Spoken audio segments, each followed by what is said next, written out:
Esse trabalho tem o objetivo de analisar e solucionar, de acordo com a análise econômica do direito, um problema de quebra de contrato de swap de juros envolvendo uma empresa estatal e um banco privado.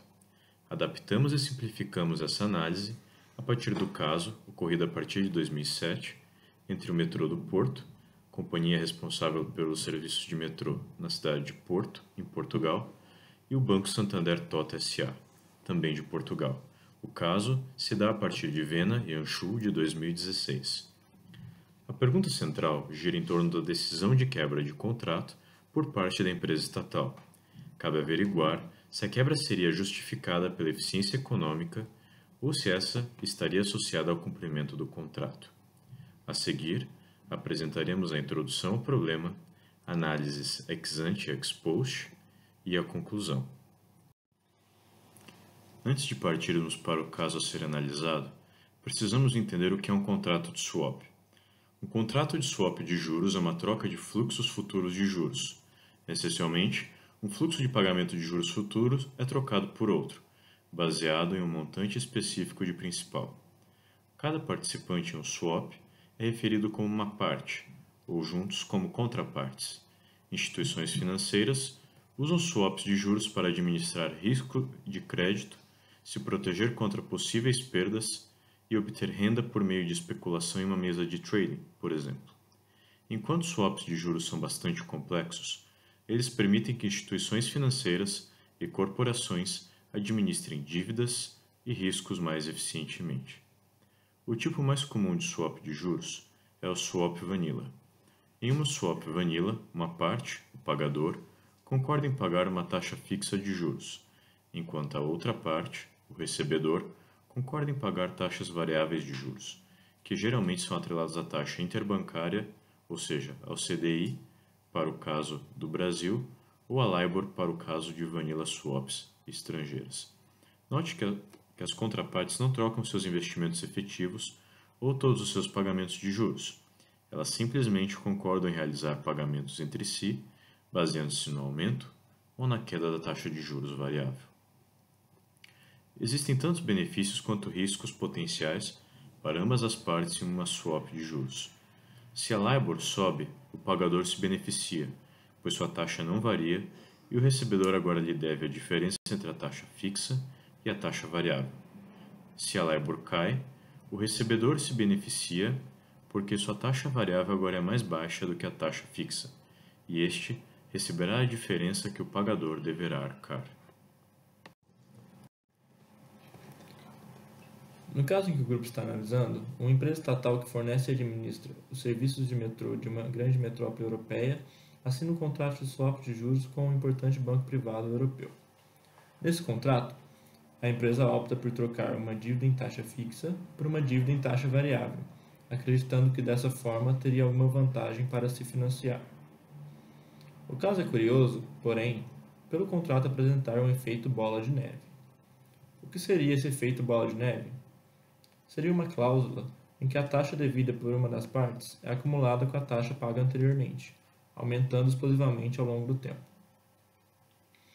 Vamos então entender melhor como são as cláusulas do contrato assinado entre a empresa e o banco.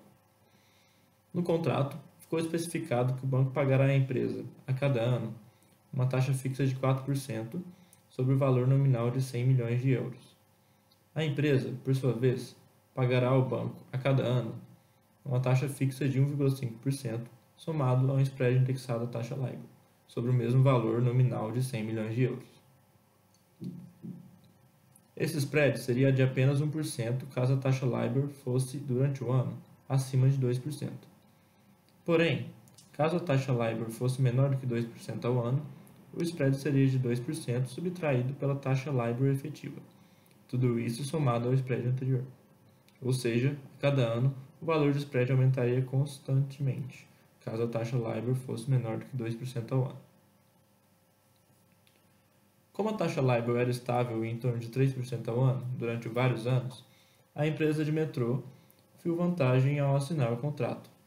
Caso esse cenário se mantivesse, a empresa receberia uma taxa de 4% ao ano e pagaria uma taxa de 2,5%, ou seja, teria um ganho de taxa de 1,5% ao ano.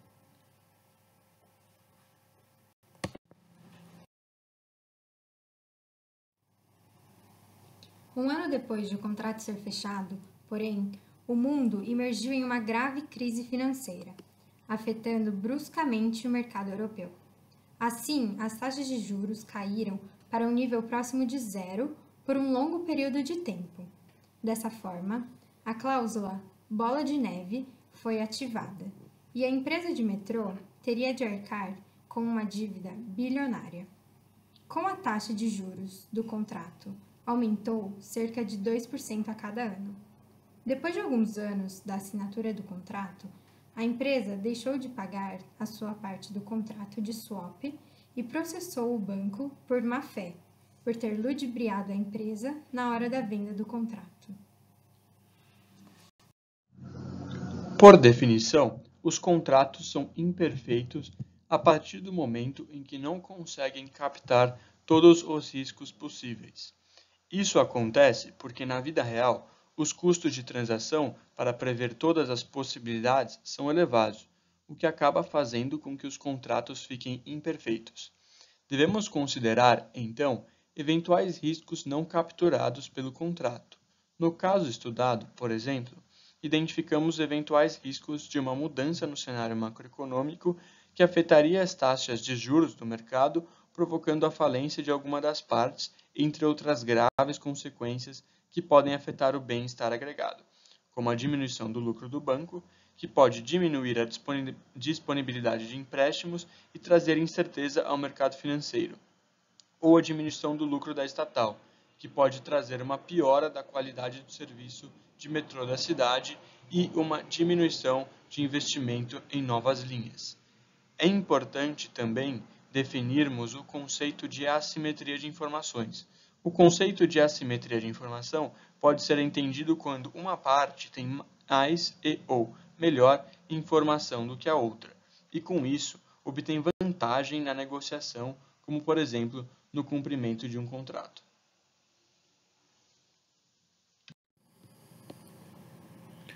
O objetivo da análise ex post é entender quem deveria arcar com os custos de quebra contratual de maneira mais eficiente. Primeiramente, será discutida a barganha hipotética, que consiste no acordo que as partes teriam definido caso toda a informação estivesse disponível, ou seja, se tivessem barganhado todo o risco possível.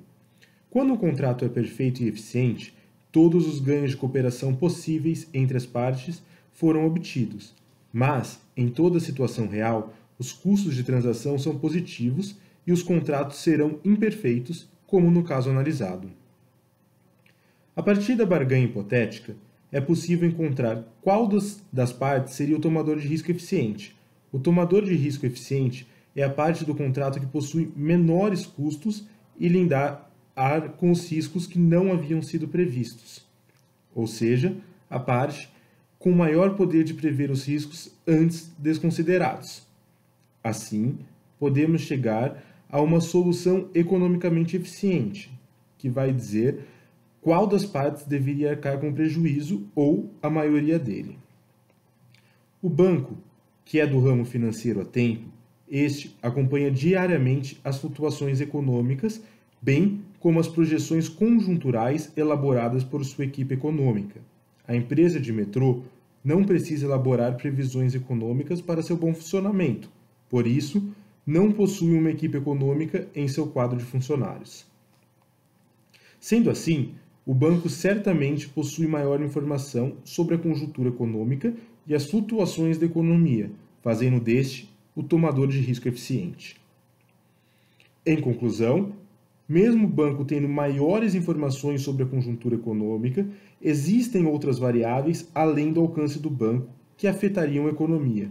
Desta forma, o banco não teria como prever a crise com 100% de chance, caracterizando um cenário de informação assimétrica e incompleta, e assim, o banco não deve arcar com todo o custo, mas com a maior parte dele. Essas são nossas referências.